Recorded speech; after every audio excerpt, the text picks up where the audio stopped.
கர்த்தருக்குள் பிரியமானவர்களே, July 27 Elon G white அம்மையார் அவர்களுடைய மாரநாத்தா புத்தகம், பக்கம் 415. இன்றைய தியானத்திற்காக தெரிந்து கொள்ளப்பட்ட தலைப்பானது அமெரிக்க ஐக்கிய நாட்டின் மருள விழுகையும் பின்தொடரும் அழிவும்.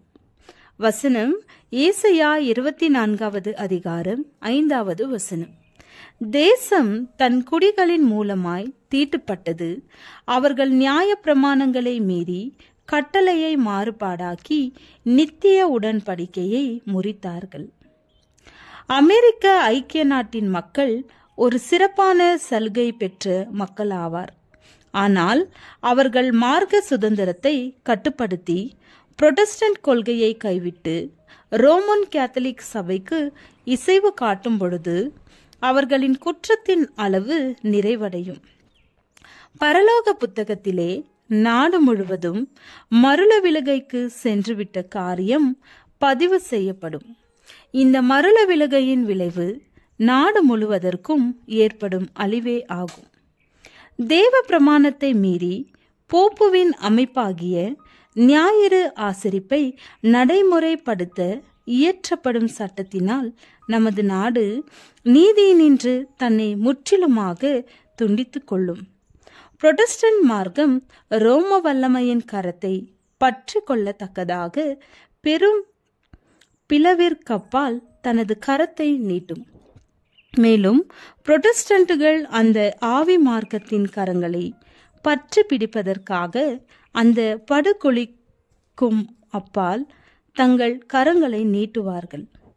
இந்த முக்கூட்டுறவின் செல்வாக்கினால் ஒரு புரொட்டஸ்டன்ட் குடியரசு நாட்டின் அமைப்பின் ஒவ்வொரு கொள்கையையும் நமது நாடு மறுத்துவிடும் பொழுது, போப்புவின் பொய்யான கொள்கைகளையும் வஞ்சகங்களையும் பரப்புவதற்காக எல்லா ஏற்பாடுகளையும் செய்யும் பொழுது, அப்பொழுது சாத்தான் தனது அற்புதமான கிரியைகளை நடப்பிக்கும் காலம் வந்துவிட்டது என்றும் முடிவு சமீபம் என்றும் நாம் அறிவோம். ஆவி மார்க்கத்தின் மூலமாக மானிட இனத்திற்கு நன்மை செய்கிறவனை போன்று தோற்றம் கொடுப்பான். மனிதனின் வியாதிகளை குணமாக்குவான். மேலும் ஒரு புதிய மிகவும் உயர்ந்த விசுவாசம் மார்க்க அமைப்பை வழங்கப் போவதாக கூறுவான். ஆனால் அதே சமயத்தில் அழிவை கொண்டு வருபவனாக செயல்படுவான். ஒரு மாபெரும் வைத்தியனை போன்று மக்கள் அனைவருடைய பிணிகளையும் குணமாக்குவதாக தோற்றம் கொடுப்பான். ஆனால் அதே சமயத்தில் ஜனத்திரள் மிகுந்த பட்டணங்களிலே வியாதிகளையும் பேரழிவுகளையும் கொண்டு வந்து அழித்து பாலாக்கி போடுவான். பின்னர் தேவனை சேவிக்கிறவர்களே இத்தகைய தீமைகளை கொண்டு வருகிறார்கள் என்று இந்த மாபெரும் வஞ்சகன் மனிதரை நம்ப செய்ய முயற்சி செய்வான். மனிதன் தேவனை விட்டு விலகி செல்ல செல்ல கீழ்ப்படியாமையின் பிள்ளைகளின் மீது அதிக வல்லமையை பெறத்தக்கதாக சாத்தான் அனுமதிக்கப்படுகிறான். மனிதர் மத்தியில் அழிவை சுழற்றி வீசுகிறான். தரையிலும் கடலிலும் பேரழிவுகள் ஏற்படுகின்றன.